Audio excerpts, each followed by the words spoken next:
Alrighty, so we've had a whole bunch of reasons why you should vote for all the bond issues. That may not be the perspective of our guest tonight. The Dan Yorke State of Mind program is brought to you in part by Lookout Rhode Island and Takeo Comfort Solutions. Good Friday evening to you. It's a pleasure to have you aboard. Thank you very much. So we've done an okay job trying to figure out some of these bond questions. I'm trying to help the lines move on Election Day. Too many of us, well, not me, but too many of you, that would be accusatory. Too many of us is diplomatic. Get to the ballot box and go, oh, what does this mean? And then you start your reading. Don't do that. Be an informed voter. Check out the ballot questions ahead of time, or just go back on the archives on Fox Providence and look at some of the shows that we've had on the questions that we've been able to address, at least in the last 10 days or so. Tonight, we've got some folks who may have some different opinions. I certainly know what one of my guests thinks. I'm not exactly sure what my other guest thinks, which is fun. It keeps you guessing. No further ado, let's look at the questions. There are a lot of them.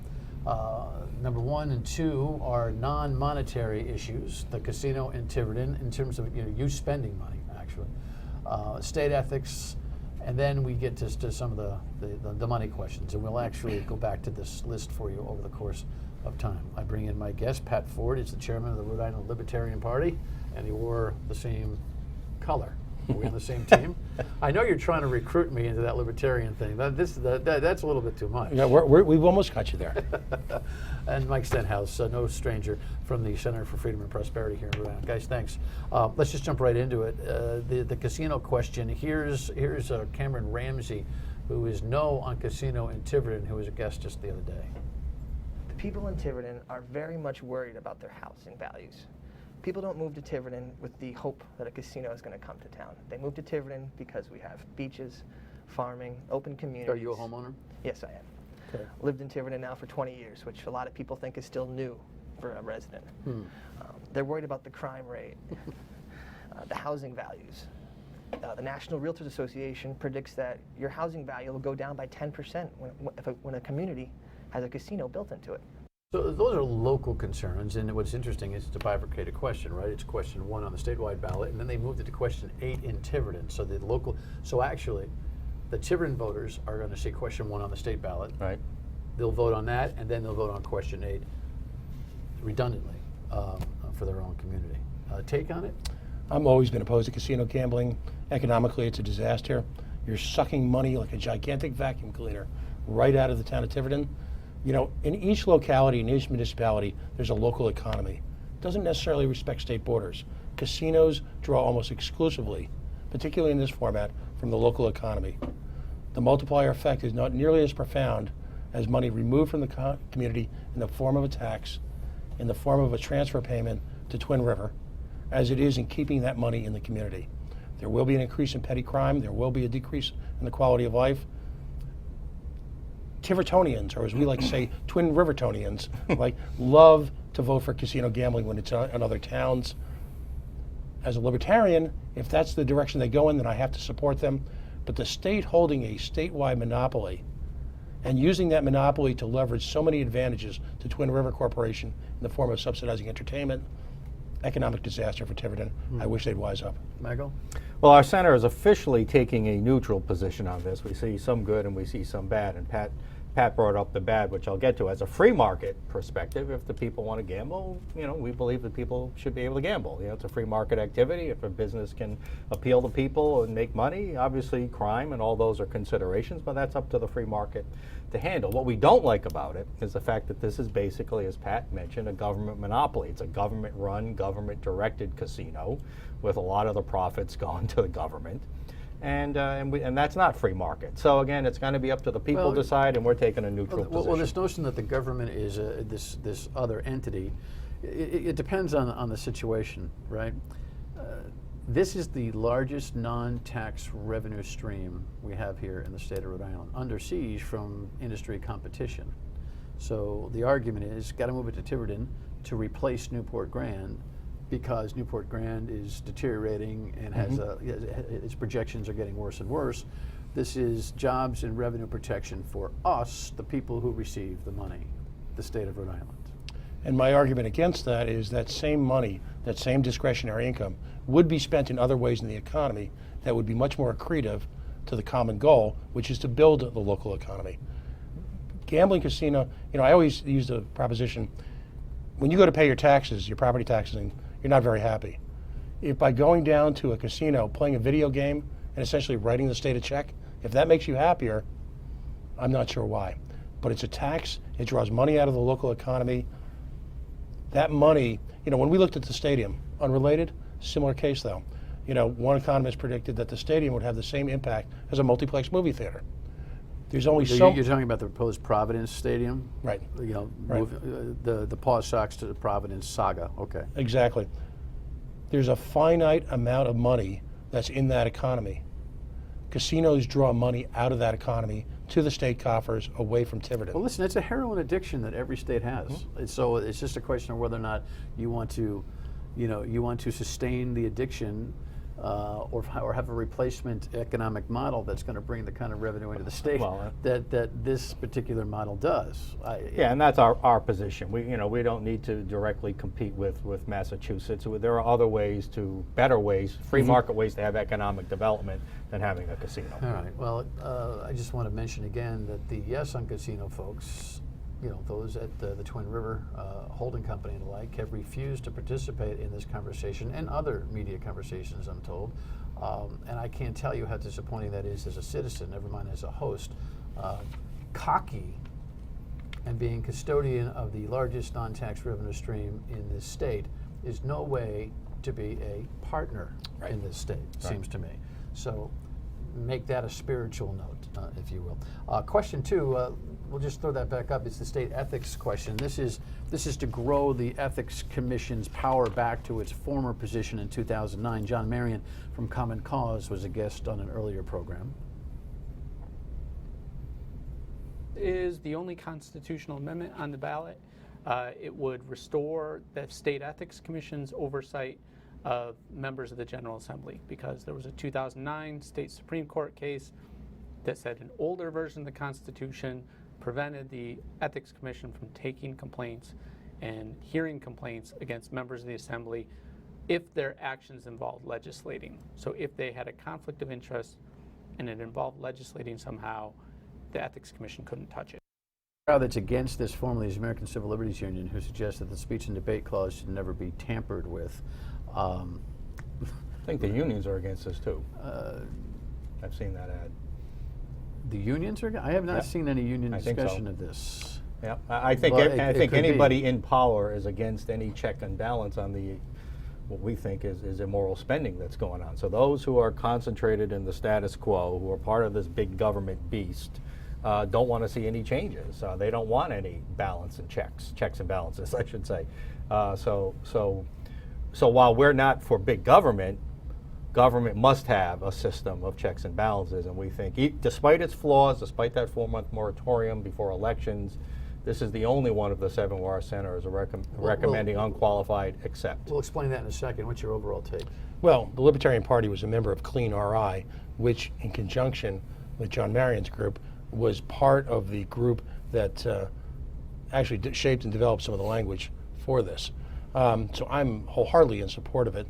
I have less of a problem, if you will, with that moratorium period because I've seen both sides of that coin. I've seen abuses levied at good government candidates, which, if they weren't public candidates, would be almost considered a slap style environment. So I support it wholeheartedly. Yeah, so everybody understands that we're almost talking inside our dugout if you don't get this moratorium. So the Ethics Commission will return its place in 2009 before it was stripped by a court case where Senator Irons, the then president, was under siege really from the ethics issues that surrounded him, and he was defended by lawyer John Tarantino with a suggestion that, if you're speaking as an elected member, you're not held to the same scrutiny on your conflict of interest issues. That's a broad discussion. And so the Ethics Commission has been somewhat neutered. Now, this is a return to its power, nuances you can read in the legislation, but there's a 4-month window, actually a 90-day window in front of elections where if I am having a problem with Pat, who's running for office, I can't file an ethics complaint against him 90 days before the election time. Thankfully, it's a regulation and not part of the amendment. Right, So the Ethics Commission will be able to see if that thing is not working well. I suggest that the Ethics Commission step up the urgency and its procedures when somebody who is running for office is charged with the Ethics Commission, so that it's adjudicated faster, so an answer comes out faster. We'll see how that whole thing goes. But so out of a 2-year cycle, 20 months of the year, 21 months of the year, the power is restored on oversight. So you're a yes on 2, you're a yes on 2. Absolutely. Yes. You're a yes on 3. Neutral. You're neutral Again. on 3. Veterans Home is $27 million. It's hard to argue against funding for veterans homes. Why? So you're neutral because it's hard to argue on Well, it's also hard to argue why we should incur any more debt in a state that is already just being buried in debt. So generally, That's your overall discussion. We'll come back to that. we'll come back to that. But on the positive side, so that's the now. On the positive side, yes, it is the veterans, and we know what's happening nationally. Question locally. 3. Gritting my teeth as hard as they can, I would, in the confines of the voting booth, vote yes. But I would also raise the question as to the appropriateness of the state of Rhode Island expending money on behalf of veterans of a federal war. And it's time, clearly, for us to rethink the VA and rethink these hodgepodge of investments, as some would say, in housing where stemming directly from a federal conflict. All right, so there you go, a couple of 1, 2, 3s. When we come back, this guy's no on the rest of them, and he'll tell you why. He doesn't want you to borrow any more money. Stay with us.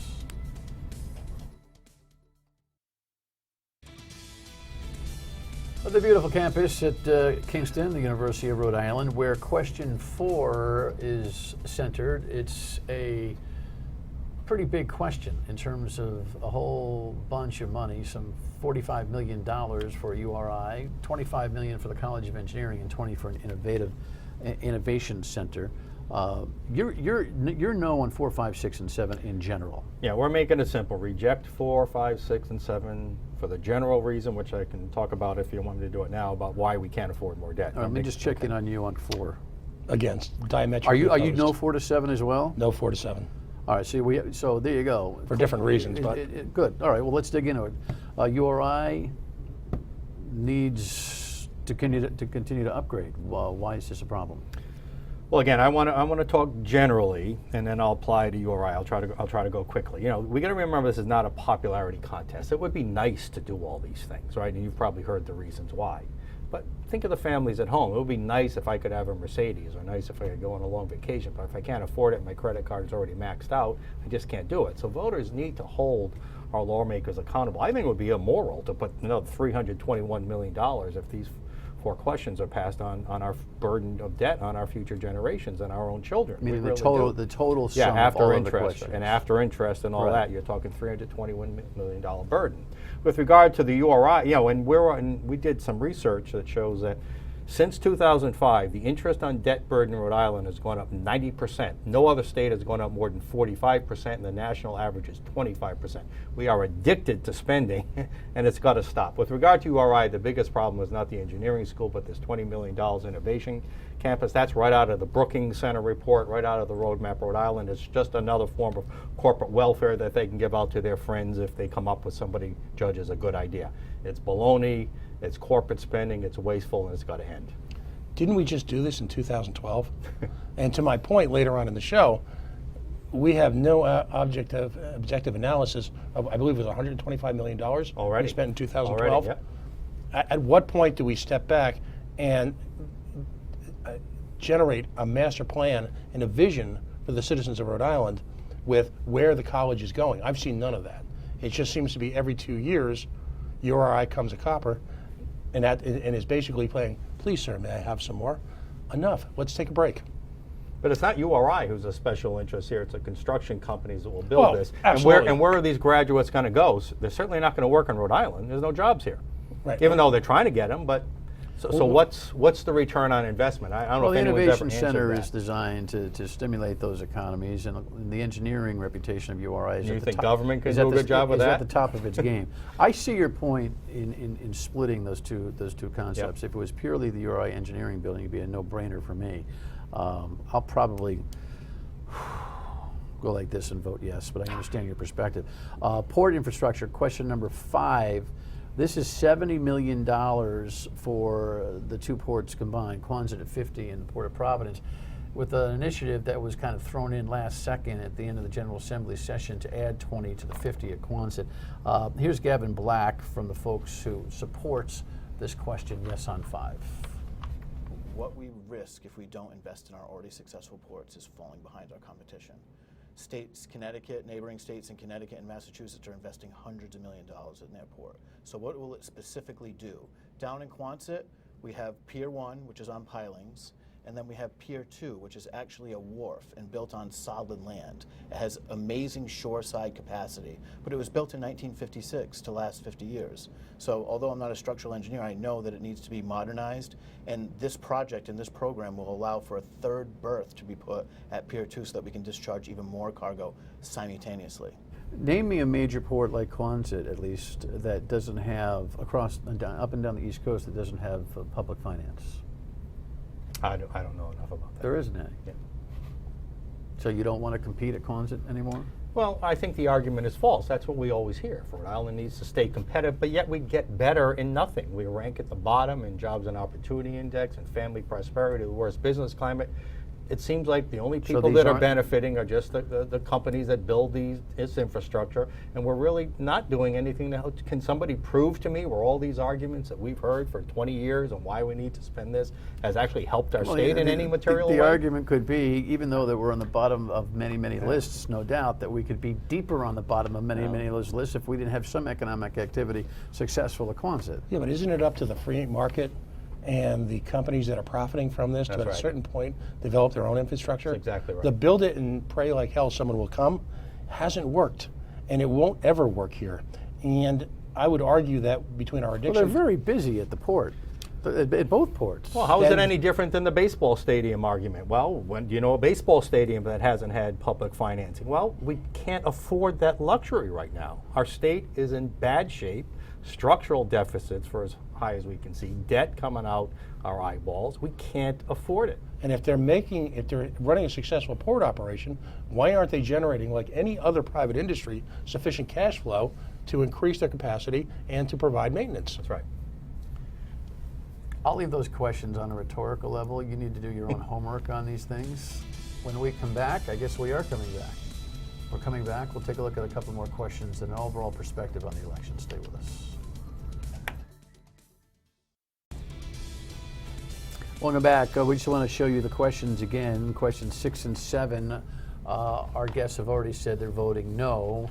Green Initiatives is 35 mil for things like the bikeways in Blackstone and South County, and cleaning up industrial sites and recreational facilities. And number 7 is affordable housing, and that's $50 million for housing and urban revitalization. We've got a significant homeless and transient population, and it's problematic. We hear all about these panhandling challenges in Kennedy Plaza and you name it. So both of these questions kind of address those particular matters. On the issue of green initiatives, what, you don't like the bike paths? Well, I'm going to put them both together and make it simple and fast. These are both Roadmap Rhode Island, all right? This is advancing the sustainable, affordable housing, social equity, I like the green bike path. agenda. I like the bike path. It's a quality of life issue. Well, can we afford it? Again, we go back to that, can we afford it? But these are, the speaker said years ago, Roadmap was on the shelf. It is not. It is the official economic development plan of the state, along with the Brookings plan. And these two items, we're talking about buying more private farmland. Again, I don't know, you and I talked about this, I think, on radio. But imagine that, the government is actually buying private farmland as part of this bond. That is not the role of government.